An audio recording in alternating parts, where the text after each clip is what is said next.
Hello. Hey guys, There you are.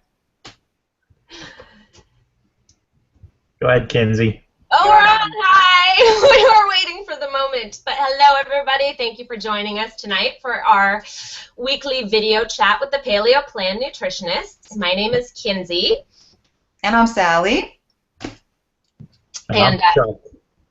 Chuck, our technical support there. And thank you guys for joining us tonight. Before we get started, we are going to read you our disclaimer, which Sally's going to do for us. So, Yep. I'm going to get that right out of the way.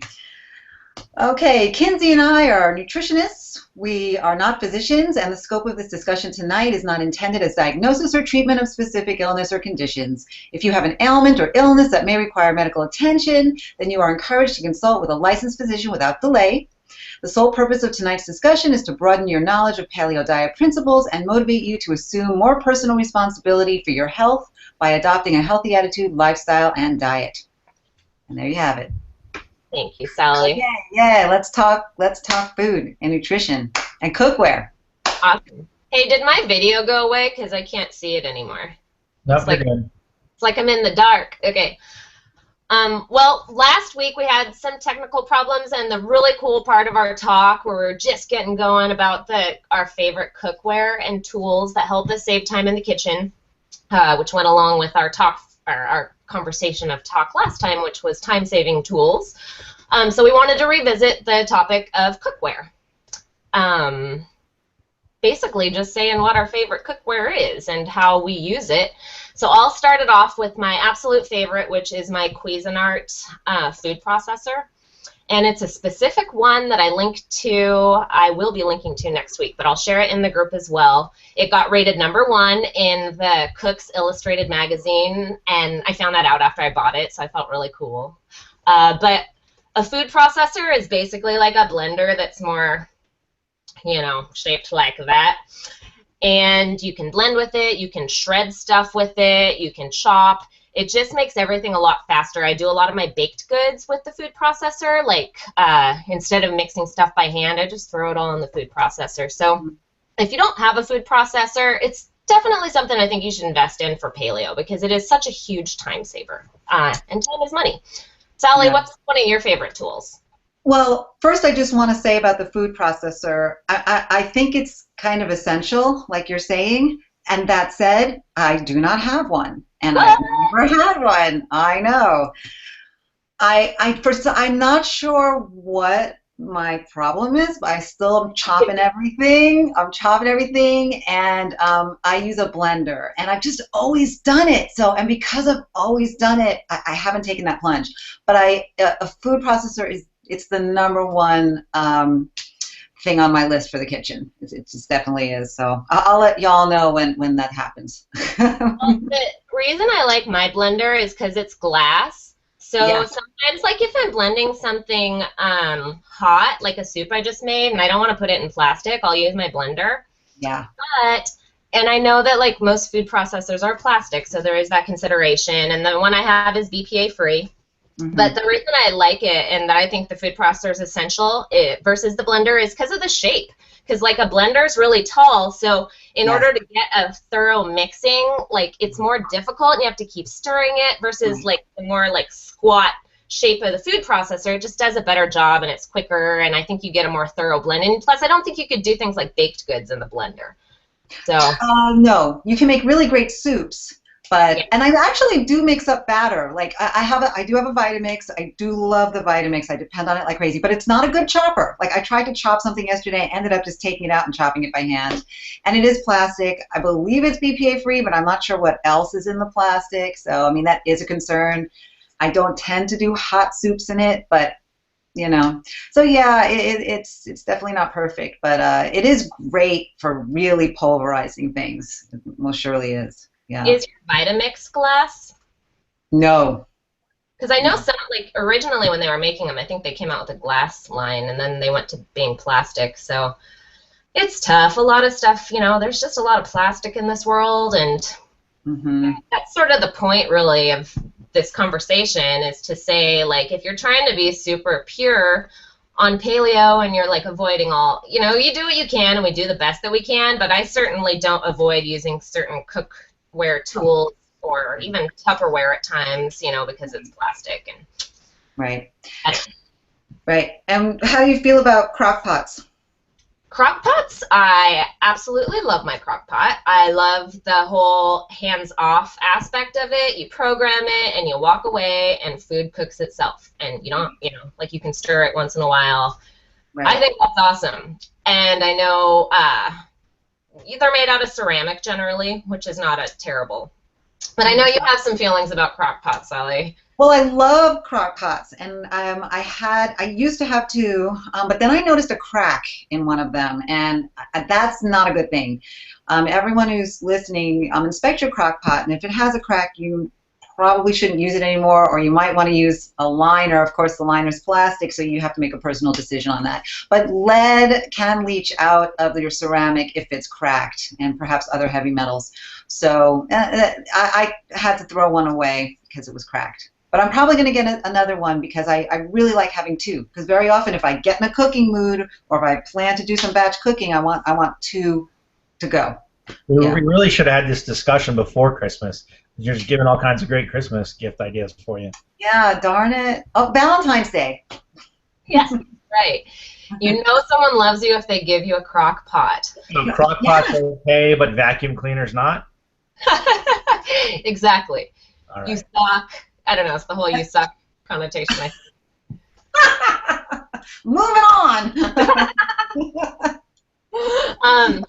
The other cookware tool that I absolutely utilize and love in the kitchen is my mandolin slicer, because it is a serious time saver. And you were talking about chopping salad. This thing, like, do you have one? Yes, I do. I love it. Like, I love my mandolin slicer. You can slice stuff so thin. So like onions, you know, like you can slice them very, very thin. Potatoes for chips. Perfect. Yeah. Like yam chips. In a matter of seconds. Yes, and they're perfect. Perfect even slicing. But the one thing you have to be careful of that I have like really learned the hard way, so learned by my mistake, is that nub at the end. When you're done grinding the food all the way down, just toss it. Because you think you can get a couple more slices out of it, and you might be able to, but you will probably slice your knuckle off in the process, which I've done at least a handful of times. So use the nub elsewhere and save your knuckles and get a mandolin slicer. Yeah. And how do you feel about like iron cookware, Kinsey? I don't think it's bad. Like cast iron, I love cast iron. I have the Lodge cookware, or Lodge line of cast iron, which is made in the USA, and it's really inexpensive, and I do the majority of my cooking in cast iron. I personally like being a woman and not worried about iron overload. Right. In fact, if anything, I need more iron in my diet, so that's just yet another source of that. And it heats evenly and it retains heat really well, and I love that about it. And you know, there's a special way that you want to take care of your cast iron and make sure that you don't use soap when you wash it, for example, and make sure that it's coated in oil a lot. But yeah, I absolutely love it. Do you use cast iron? I used to, and I didn't take care of it properly, so I stopped using it. Technical support there. What I do truly love, and I used it tonight, I did a pork loin in it tonight, is I love my natural stoneware. It's just the stoneware. It's not coated with anything, and everything I cook in it comes out perfectly. Everything. It somehow locks in juices and heats evenly, and I can't go wrong with it. I have a bakeware one too with muffins, you know, a little muffin, 12 muffin cup one. I just love it. Wait, so is this stovetop? No, it's not stovetop. In the oven. Yeah. Yeah. Is that kind of like the stuff that your grandma had with the flowers on it? No, this actually, believe it or not, I got it from Pampered Chef before I was paleo, but it turned out to be the perfect paleo cookware. So, well, very cool. Yeah. I have to look into that. Oh, and Amy couldn't be here tonight because she is tending to her newborn baby. But hi, Amy, if you're watching. Hi. But we were chatting with her earlier today, and she was mentioning that she loves her pressure cooker. Yes. And the pressure cooker is super cool because it puts things under pressure, so it cooks a lot faster. So you can tenderize meat a lot quicker and Bone broth. Bone broth. You can do bone broth in like 2 hours. Yeah. So that's another really good one too. And I linked to a lot of these products in not yesterday's email, but last week's, but also just to spoiler alert you all, we've been hard at work putting together a guide of our favorite products, the Paleo Plan Nutritionist favorite products. So we're listing a lot of our favorite food products and also some of our cookware. So we'll definitely link to our favorite cookware products that we mentioned here tonight in that. So stay tuned next week for that. Anything else you wanted to mention about cookware, Sally? I don't think so. Good knives. I think we talked about that last week when it was cut off. Like, it's essential to have at least one good knife, a chef's knife. I can't believe didn't we almost forget to talk about this last week too? Yes. Yes. We did. I can't believe we almost forgot twice to talk about like the most important thing in the kitchen. Yeah, a good knife. It's essential. It really, really is. You got to be careful with your hands. That I could not believe because I never sharpen my knives, and then my fiance sharpened them one day, and it was just like night and day. It is night and day. I have one with a sharpener, and it's great. I've had it for 20 years, and it's still the best knife I own. It's great. Yeah. It pays to invest in a good knife, good chopping knife. Yeah. Yeah.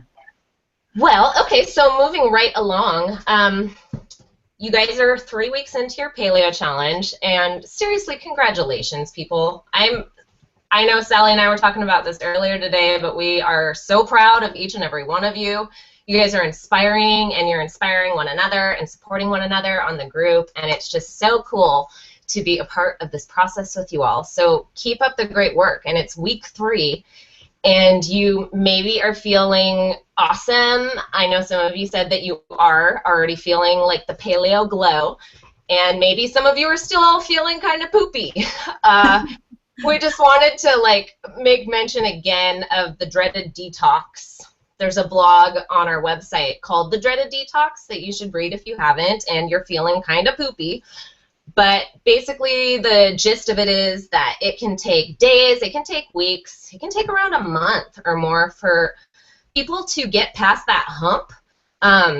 There's a lot of different changes happening on a cellular level that are just contributing to a detox of sorts, and people may have headaches, you may have changes in bowels, you may have cravings, agitation, irritability, you name it, people have probably experienced it.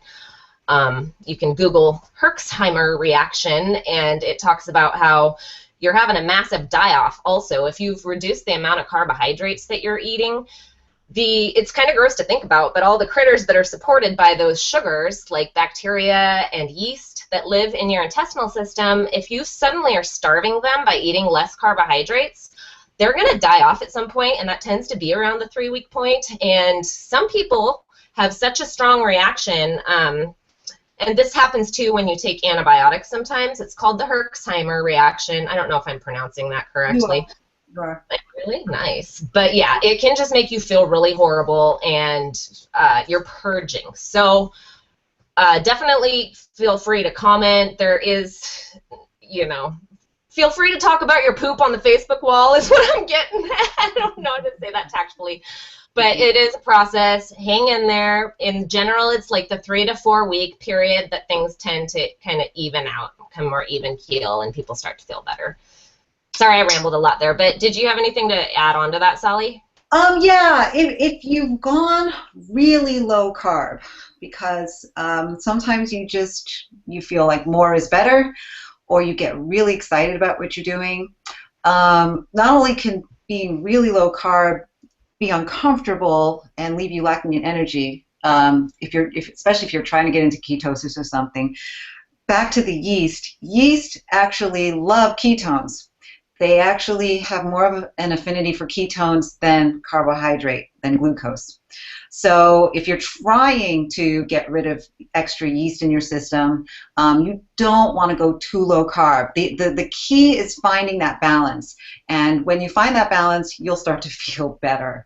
So take a look at your carb intake. If you're if you're 3 weeks into this and you're still feeling really crappy, I did post a little bit about food tracking today, keeping a food diary. You might want to start doing that and seeing where you are. Seeing if your macronutrient balance, your protein, carbs, and fat are balanced, or if they're way out of whack. So just take a look at that. I think that's such a really good point to bring up. Like, I think a lot of people do go all or none, and you start down the paleo path, and then all of a sudden you're like, oh my gosh, and this, and now I'm going to go super low carb, and now I'm going to be ketogenic, and now, and it's like way too much for the body, way too fast, and a lot of these things are kind of like have become trendy, which is weird to me, but they are, and just because you see a blog post, scroll through your Facebook feed about it, doesn't necessarily mean that, for example, a ketogenic diet is right for you. And I personally think that baby steps and gradual incremental progress is always the best way to go about change, especially in your body, because you're going to have way less of a violent reaction as a result, and it's just kind of healthier to make changes in small doses. Your body can only heal itself so quickly, so. Right. And in some ways, like you said, like you don't even think about it, but yeast thrive off ketones, and so it's like maybe you're going to give yourself additional issues by going off the handle. So Sally is the brains behind our weekly meal plans, and she does put a lot of effort and genius into creating a meal with a macronutrient profile. But when we say macronutrient profile, if you guys don't know, that just means the percent fat to the percent protein to the percent carbohydrate in your diet. So like if you look at a pie chart, like what percent of each are you eating, because those are the 3 main nutrients that all food breaks down to. Sometimes I think people, I kind of forget that sometimes, but it's like all food, no matter what it is, breaks down into either carbohydrate, protein, or fat. Right. And really it breaks down into fat or carbohydrate, because protein, amino acids, are either glucogenic or ketogenic. So protein itself either becomes, most proteins, most amino acids become glucose, which I think is really interesting. So in any case, when we do talk about the macronutrient ratio, it has to do with that ratio, and you want a balanced ratio, and our meal plans at Paleo Plan are designed to have a balanced ratio of about 20% carbohydrate, would you say? Yes, we're really close to 20% carbohydrate every week, 20% protein, about 60% fat. That's if you take the meal plan straight as it is without customizing. Once you start customizing, you're going to have to do your own addition. but it is basic, and when we say 20%, we're at about 80 to 100 grams of carbohydrate per day. So that might be, if you're working out a lot or you're a big guy, that might be too little, and you might find you need to add in more carbs. Or if you're a very small person and you're not working out so much, that might be too much for you, and you might want to remove, some of the carbier snacks, because I tend to put in fun snacks. So you have to balance it out that way. But we're at about 70 to 80 to 100 grams of carb a day. Yeah. I think that's really good perspective to put things in, too, because if you're like following our meal plan, for example, and then you go eat a bag of paleo potato chips on top of that, it's going to really screw your ratio, and your body, you're not going to have the same effects that you're going for with a paleo diet. So it's important, if you do, when you go out on your own, to keep this in mind. Just keep in mind, what ratio am I getting of each of these 3 main nutrients? And right. I don't think people should be totally neurotic about it. Like with my clients, with my nutrition clients, I say, okay, track your diet for like a week, or 2 on like something like MyFitnessPal or a diet analyzer, and then quit tracking, because I think people also, you can become too obsessive, and I just personally don't think that's really healthy, and I don't think you need to. As soon as you get an idea of what it looks like to eat that ratio, you just inherently know. Right. Exactly, exactly. The plate doesn't look that different. Once you're doing it for a few days, you know how much of your plate should be protein, how much should be carb, and how much should be fat. And that's what satisfies you and makes you feel good. And we also tell you in your food tracking to put how you feel while you're eating and between meals, what your emotional state is, or how you're feeling physiologically. So you know if you've eaten too much, or or certain foods are making you feel bad or good. Evaluate it all like that. When I eat the right proportion of foods, and of course the right foods, I just feel great. And it's so obvious when I don't. As soon as I don't, I have both physical reactions and I have emotional reactions. So you have to pay attention. What were those ratios again, you said? For our meal plans? Yeah. We're about 20% protein, 20% carb, and 60% fat. Gotcha. That's the average, which is pretty typical paleo diet. Mm-hmm. Somebody asked a quick question, kind of digressing a little bit. They want to know if you guys had any experience with ceramic knives and what your thoughts on them were. I've never owned one, but I've always wanted to. Sally, have you ever had one? Uh-uh. I haven't either, so. Okay. Someone will have to comment on this on Facebook tomorrow. We'll have to start a discussion about if anybody has a ceramic knife. I know that you don't sharpen them, right? I know that. Right. Right, you probably would not want to sharpen it. Let's see, what were we going to talk about? I had a thought and then my brain lost the thought.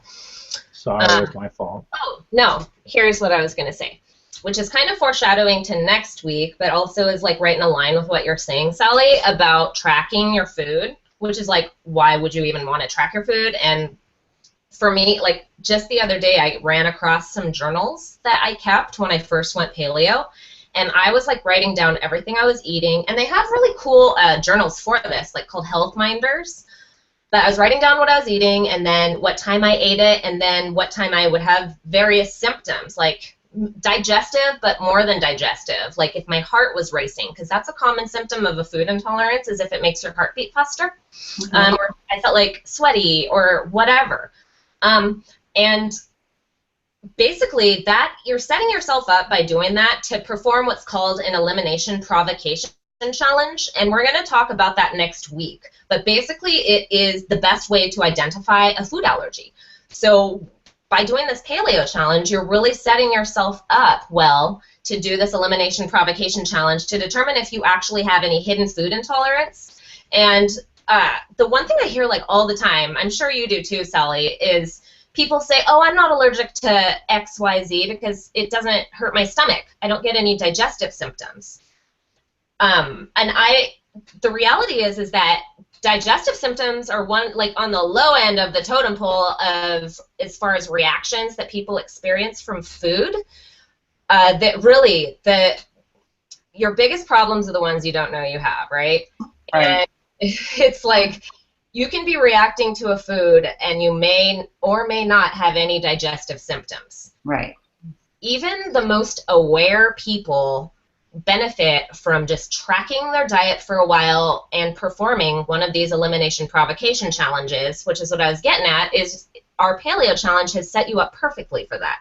If you followed along and, mostly eliminated all of these foods for 30 days, if you want, now, of course, we don't recommend this because we think you should be paleo forever because it's how your body's going to feel the best. But some people want to, for example, challenge dairy back into their diet or challenge other foods back into your diet.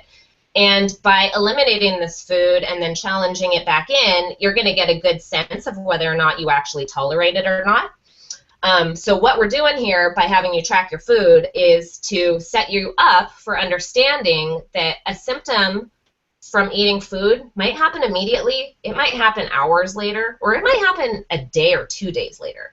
And really the only way you can determine it is by writing it all down. And I know I had to invest a ton more time up front tracking and thinking about it than I do now. I don't track or think about it anymore, but I'm glad I did up front because it really was like the affirmation I needed to want to stick through with paleo for the long haul. I went off on another tangent, but do you have anything to add to that, Sally? No, but like you said, the symptoms you don't know about. They're sometimes they are silent, but sometimes they're there and you don't contribute them to food, like acne or eczema. Right. Or I had a very fun holiday season, and I really kind of went off the paleo wagon quite a few times, and I had an eczema outbreak, and I have a little arthritis in my neck that I completely forgot about because I haven't had symptoms in 3 years, and all of a sudden I felt it. So definitely going off those times, my symptoms came back. And if you're not aware of what food can do to you, your gut, you're not going to ever associate symptoms like that with the food you're eating. So as soon as I got strict again, eczema cleared up, and I'm 100% better now. It's amazing. It's amazing. It's directly caused by the food, the foods my body cannot tolerate. So, And yeah, subsequent inflammation. exactly. Yeah, this body pain is a huge one. People are like, oh, I have arthritis, but it's like they change their diet, clear their inflammation, and all of a sudden they don't have arthritis anymore. So I've Right. seen it so many times that I'm right there with you, Sally. I'm like, yeah, it's the inflammation. And all, Hippocrates said it 2,000 years ago. All disease starts in the gut. Yeah, that's just amazing. When I read that quote, I was amazed. That's Yeah. 2,000 years ago. I know, right? It's all there. It's all there.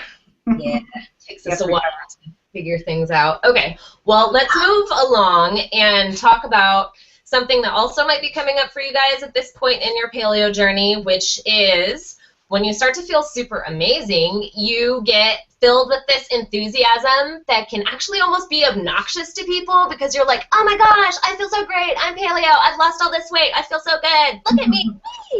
And like, while that's super awesome and we totally support you in that and we want you to like go all cheerleader-ish on our Facebook wall, I've learned from personal experience that we call that kind of the paleo police. When you start nitpicking on other people's food choices and what the people around you are doing and maybe like judging them and being like, ugh, you with your non-paleo Neolithic foods, So I just know that it's actually really easy to come off super obnoxious and annoying, and it does the opposite of what you're trying to do, which is tell your friends and your family how amazing this experience is for you. And of course, when you feel so good, you want your people to feel good too. But we just wanted to touch on maybe the best way to go about that, especially with regards to trying to get your family on board with eating paleo with you. And Sally's written a couple of awesome blogs about how she transitioned her family onto the paleo diet. So I'll let her talk about her experience. Because I don't have a family. You have a family. I do. I got a little family. Yeah, so I was really, when I went paleo 3 years ago, I just fell in love with it instantly. I did CrossFit and paleo together, and I was immediately a religious zealot about it, and pretty much intolerable. And I was looking great and feeling great, but nobody could care less because it was like, oh my God, Sally's coming. Let's get out of the way. Let's get out of the way. Because I was walking around like, I feel so strong, y'all. And I just couldn't. It was awful.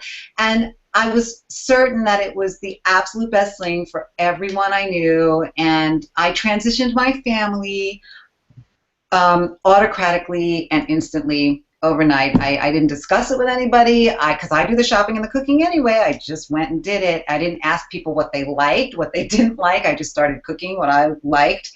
And I really, really, really upset my family. I upset the serenity in our home. So it was not a good thing. My husband was not on board at all. I have teenagers, and you can't just transition teenagers. It just was a very bad scene. I had a total rebellion in my house.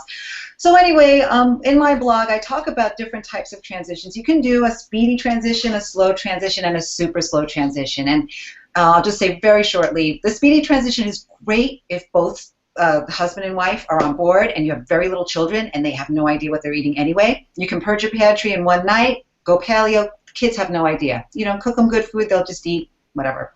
The slower transition is if you have older kids and you have a willing spouse, but you just need to go slowly. Perhaps instead of going grain-free right away, you'll go gluten-free first.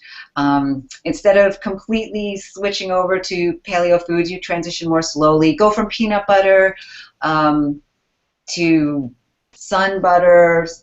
Hopefully the family will transition to that. If not, you might want to hold on to the peanut butter a while. You know, slower, much slower transition. And then the super slow transition is what I ended up having to do, which was kind of abandoning everything and starting over and just I had to keep all our old staples in the house for my family, and I just started cooking paleo. And I always provided great paleo meals, but if people didn't want to eat them, they could help themselves to what they wanted.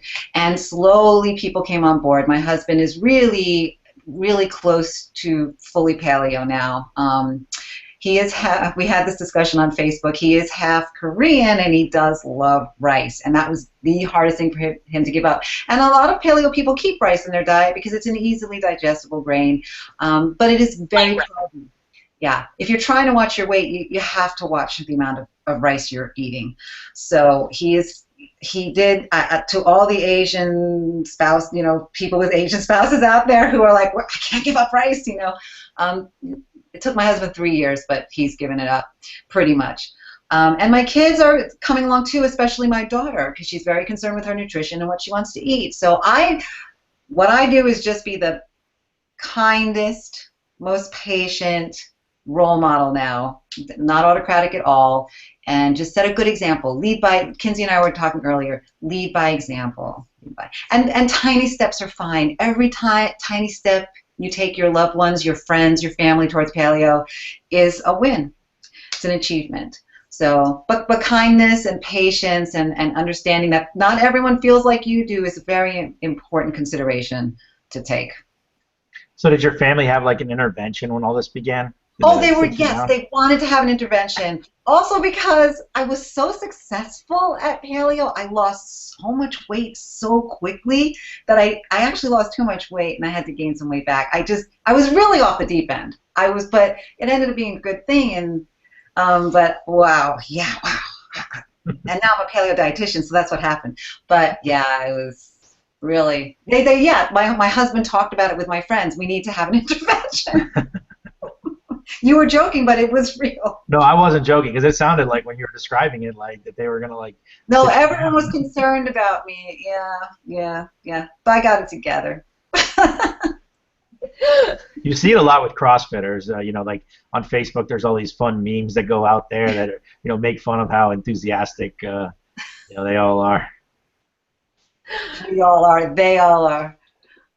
Yeah, CrossFitters love it. You know, like. Seriously, paleo saves people's lives. Like, it literally saved my life, and it's just hard to not be enthusiastic, nor would you not want to be. But the leading by example, I think, is just the best thing that you can do. And I noticed with, like, my mom, actually, who has a lot of autoimmune issues like I do, she, when I first went paleo and I figured this all out, I'm like, oh my gosh, Mom, you need to eat this way, you need to do this and that. And it's like every time I told her she needed to do it, it almost repelled her from it even more. And then, like, a year later, I quit telling her that you need to do this, and I just, was doing my own thing, and that's when she started getting interested in it. And so it's interesting because, like, it's almost like the peer pressure turns people off. So really leading by example is just the best thing that we can do. Right. People see you feeling good, your spouse, and I hear that from spouses a lot. Like, when they don't even talk to their spouse about it and they just are feeling awesome and empowered and they have more energy and their spouse is like, wow, she looks good. Wow, she's like really like more energetic than she used to be. They want a piece of that too. So they're going to hop on board more than if you're like badgering them into doing it, I think. And I like what you said a lot about how you went through like that transition where you were gung-ho and then eventually you end up cooking food for your family, and there's still the other stuff there, and they can, if they really want it, they can have it, and how they've slowly kind of come on board. I've heard that from a lot of families, that really it's like, this is what I'm making. I'm making paleo food. But if you really want noodles or whatever, you have to make it, but welcome. You're not going to like give them a hard time for it. And I think eventually people will be like, this is why. Maybe just because they're so lazy, they're like, I don't even care. I'll just eat the paleo food. Well, that's it. And it really ended up being very paleo at home, as long as I have the food there. But I have to have the food there. If it's not made, they'll just go for the other stuff. So as long as I'm on the ball and have it there, they usually choose it. And so yeah, we are paleo at home now. As long as I'm on the ball, yeah. So. I think that just goes for a lot of people. If you have good food in your house and in your fridge, you're going to eat good food. And if you have bad options around, you're going to have a moment of weakness, like anybody would, and you're probably going to fall off the wagon and eat the bad food. So it is easier to just completely clear it out of your life, I think. And I wrote a blog a couple of weeks ago about how to purge your kitchen and make it paleo. And it talks about, in that blog a little bit, about what to do if you're sharing space with somebody who is not paleo, and just some different ideas for like separating space or having containers that are definitely yours, just to kind of just have boundaries around it. It doesn't have to be a weird thing. It's just, it's just how you gotta roll. And I also wanted to mention, Sally and I were talking about this, and I said earlier that I don't have a family, which isn't true. I do have a family, but I have a very small family. I'm an only child, so I'm alone a lot of the time, and my fiance goes to Alaska because he's a commercial fisherman, and he's gone for a couple months every summer. So I go from like cooking for him and me to just cooking for one person. And something that I hear from a lot of people as well is like, oh, well, I'm trying to eat paleo alone and it's not possible because it's too expensive. And a couple things that I figured out rolling solo on paleo is you basically, in general, well, first of all, our meal plans are customizable, so that if you have just one person, just change the setting to one person, and it will change all of the shopping lists and all of the recipes so that you're making enough to serve one person. But having said that, I've discovered in my paleo journey that if you have fewer ingredients in your meals, you're going to waste less food. For example, I used to make stir fries and I'd have like 5 different ingredients. Well, buying 5 different types of vegetables is like a lot, and you end up with a lot of leftovers, and then you end up with a lot of food waste. So by only having like 2 or 3 or 4 ingredients in your meals, you're going to waste a lot less overall if you're just cooking for yourself. And another thing is learning to freeze your stuff. So maybe you make a batch of soup, and realistically, you're going to only eat the soup for a couple of days, but we talked about, one of the tools I didn't mention that we talked about last week, Sally, my vacuum sealer that I love so much because it takes the air, remember, we take the air out of stuff so that, or maybe that part didn't get cut off. Anyway, I love my vacuum sealer, and a lot of times I will make a big batch of stuff and I will vacuum seal half of it and then eat half of it. And then later when you're in a pinch for time, you can unthaw and eat. And similarly, if you're eating paleo alone, it'll save you a lot of money by not wasting that food. Because the reality is when you make soups and stews, they tend to kind of run big, It's hard to make like a small soup or a small stew. So by freezing your leftovers and by eating those leftovers, you will save a lot of time and money. And then there's like some stuff you can do in the grocery store. You can ask the produce department to, for example, cut a head of cauliflower in half so that you're only purchasing half of the head of cauliflower. And they will happily divide produce for you. So, and you can talk to the meat department and they can supply you with smaller cuts of things that might not be available on the storefront. So there's ways that you can get around it. And do paleo on your own, and I've definitely done that, and so it can't be an excuse for you guys anymore that you can't eat paleo because you live alone. But yeah, if you have any additional questions about that, like feel free to put them up on the Facebook wall, and we love brainstorming with you. So, and then I guess one more point that I wanted to make is I don't have kids, but I've worked with a lot of families, and the most successful families that I've worked with say that they do not make a big deal, especially with younger kids. Like, they don't make a big deal when they're transitioning their family. So, for example, you aren't like, oh my gosh, we're taking away your noodles, and these are zucchini noodles, and they're very different, and they're going to taste different. Like, you just don't even really mention anything. Instead of the noodles, you have zoodles there, and zoodles are zucchini noodles, if you guys don't know, and they're super fun. But you just replace them and you don't make any mention of it. And the families that I've seen do that there's like way less drama associated with diet change. In fact, it's almost seamless in a lot of those situations. It seems like the less attention even brought to it, the more seamless the transition is for families, especially with younger kids. At least that's my observation as an outsider. Have you seen that at all, Sally? Absolutely. Just serve great food, delicious food. Sometimes you have to serve food many times for them to accept it. You just keep doing it and make no big deal about it. And yeah, that's the best way to go. I think the studies show that you have to serve a child a new food 14 times sometimes before they'll accept it. But just keep doing it. Just keep going. So that brings up another tool you guys didn't mention, the spiralizer. Like I mean, you mentioned just now, but yesterday we were at my sister's house, and she's like, "Oh, check this out! I got this spiralizer, and we took a zucchini." It's like, yeah, we've known about this for years. What are you talking about? Like, how have you not seen it at our house? It's a fun tool, very fun. You can do anything on it, yeah. Potatoes. It's great for like kids too, right? Because like some kids, they're not going to want to eat zucchini, but when you make like zucchini noodles, like it's carrots, and really cool. And if the kids can help like turn the crank, that's really fun. Right. And one thing about your what did you call it? Your vacuum sealer? Because we talked about it last week, and just in case it got cut off, if you don't have a vacuum sealer, I do not. But if you want to get the air out of your freezer goods, when you have a freezer bag, put a straw in, seal it around the straw, and just suck all the air out. And it's not the same as a vacuum sealer, but it'll help. It will definitely help your freezer goods last a little longer. And another thing you can do is like fill your sink or whatever with water, and you have the food in the vacuum seal bag, and then you dunk it, and the water will like push the air out. So like right before the seal goes under the level of the water, you seal it. Ghetto vacuum seal. Have you guys ever tried freezing like seafood in water? So I go lobstering down in the Florida Keys a lot, and when we come home, we've got 40 lobster tail or whatever.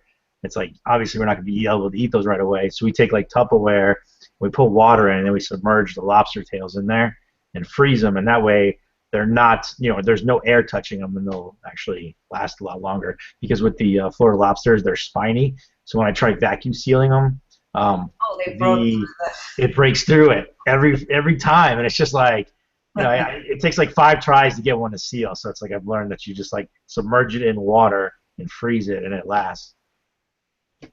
Oh, that's I'm not sure if the same thing goes with fish or not, but yeah, I don't see why not. Interesting. I know. I wish Matt was here so I could ask him. He's you'll have to find out. Let me know. all about preserving seafood. Ask him, and we'll talk about it next week. I will. We'll chat about it on the group. I don't know. Do you have any other comments about like transitioning? And I guess the theme of it all is really lead by example, and your friends and your family. I think they're just going to see you feeling really good and having more energy, and nobody knows you better than them. So when you're feeling better, they're going to see that, and they're going to want to feel better too. And I think that truly is the best way to inspire people. Yeah. Having said that, my first couple years of paleo, I was so gung-ho. I mean, I think I kind of still am, but I was so gung-ho, like cheerleader about everything that a lot of people, I have a high conversion rate of like my clients, for example, that have turned paleo. So I don't know. I don't think people should stifle their enthusiasm by any means. No. Be enthusiastic for sure. Just don't force yourself on people. Like you have to think about it. Like when you see some people on the side of the road with these giant signs saying this thing, oftentimes you kind of look at them like they're crazy, right? So like when you're trying to get somebody to join or participate in something, you have to sell it to them in like a way in which they can receive it, because not everybody can receive things the same way. So if you're just like crazy over the top about something, people often will shut you out. So you have to, not use the word sell it to them, but you just have to understand how they can receive, information. Totally. Like explain it to them in a way that's meaningful to them. Right. You know, like, Right. not like, and I think that's true probably with kids too, is like, if, or anybody really, if you're told that you have to do something or you should do something, that's one thing. But if somebody explains to you the reasons why, like, that's a whole other thing. Like, you need to quit eating grains, they're bad. Well, that's, you know, that doesn't hold a lot of weight with a lot of people. But if you say, grains contain chemicals in their husks called anti-nutrients that have been shown to increase intestinal permeability, which lays at the root of a lot of diseases by increasing inflammation in the body, because all disease starts in the gut, and you explain that in a language that they understand, then suddenly people are like, oh, I have inflammation, my back hurts, you know, oh, I have eczema or whatever it is, and then they are curious and they want to try, versus just being told that that's what they have to do.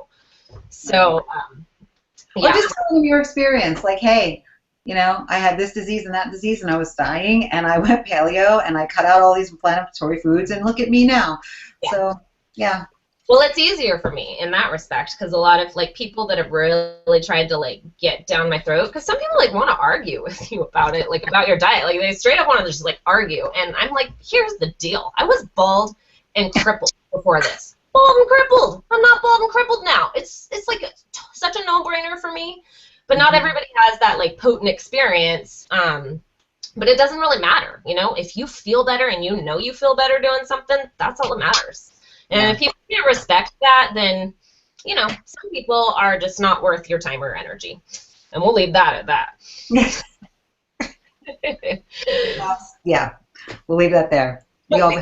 We all have those people. So somebody in the group was asking if you guys have any recommendations. Their 2-year-old, let's see here, anything that they can use to substitute milk for their 2-year-old. I guess the doctor says they should drink 8 ounces a day of milk. Well, first of all, Kinsey, you might feel differently, but I feel that for really young children, if you want to keep milk in their diet, you can. But really, really, really go for grass-fed whole milk. There's some evidence that milk is actually good for children. But if you want to remove it, then you can go with products that are, you know, supplemented with calcium. You know, almond milk with calcium, because 2-year-olds are probably not going to eat enough foods that have calcium in them. Otherwise, they're not going to eat enough almonds and kale and all of that. So I think actually removing all dairy from young children's diets is tricky. I do feel that way. Yeah. You know, for our baby, we're not removing milk from her. She's been breastfed, and as if we transition her off of that, we will be using some regular milk as well. Yeah, just really, Chuck, get yourself to the store and get the grass-fed whole milk for your baby. Absolutely, absolutely. Okay. Yeah. And the whole fat, you know, if you can't find grass-fed, then, you know, organic, whole fat. Organic, grass-fed, and non-homogenized, you know. Never skim, and never soy milk, please. Don't ever feed your children soy milk.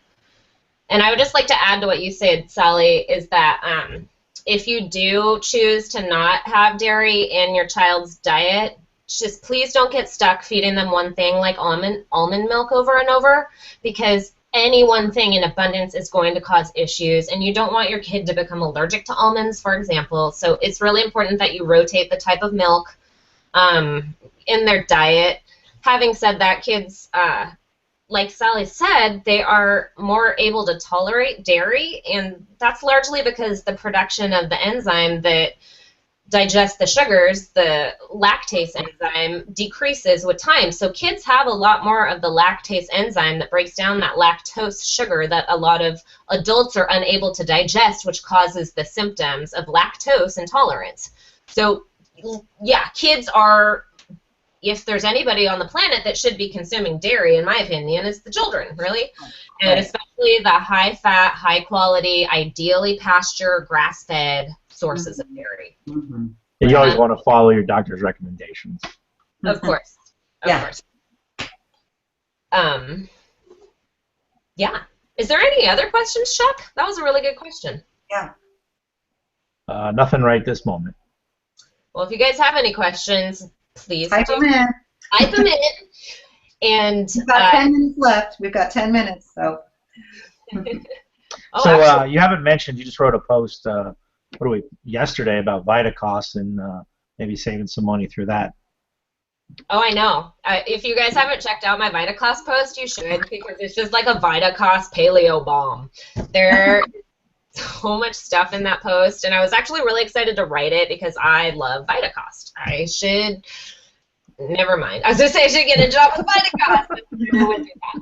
But I love them so much that I would because well, the reason I love VitaCost so much is because it is along the lines of saving time. It has saved me so much time and effort and trips to the grocery store by being able to order my food online. And a lot of people in our group have complained about how much time they spend grocery shopping, and this is a great way to reduce it.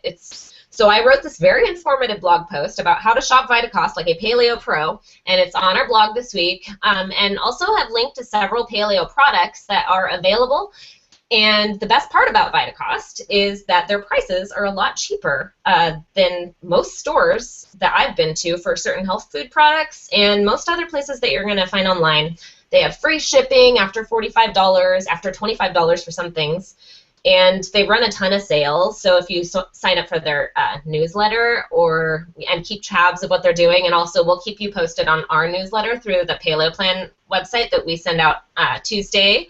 Sally sends hers out Wednesday. I send out one, and we will definitely keep you posted on sales there. But it's just a huge, huge way that I've personally saved a ton of money and time on Paleo, and I know Sally doesn't have much to say about this because I sent her a referral link today so that I can save $10 and she can save $10 too. So Yeah, definitely be doing a big order. Definitely be doing a big order. It's just so awesome. It's like your groceries are delivered to your doorstep, and it's cheaper than spoiled. I love about that. Yeah. I guess the packaging is one thing, but it's all recyclable. So and we reuse the packaging because we ship out stuff a lot. So yeah. So yeah, definitely check that out. And we also have a Whole Foods guide and a Trader Joe's guide to help you navigate that, because I know that I spent like way too much time in the grocery store when I first started out, and now I go to the grocery store a couple times a month because a month, right? People are like, oh, I'm at the grocery store every day. I'm like, how do you have time for that? Like, no.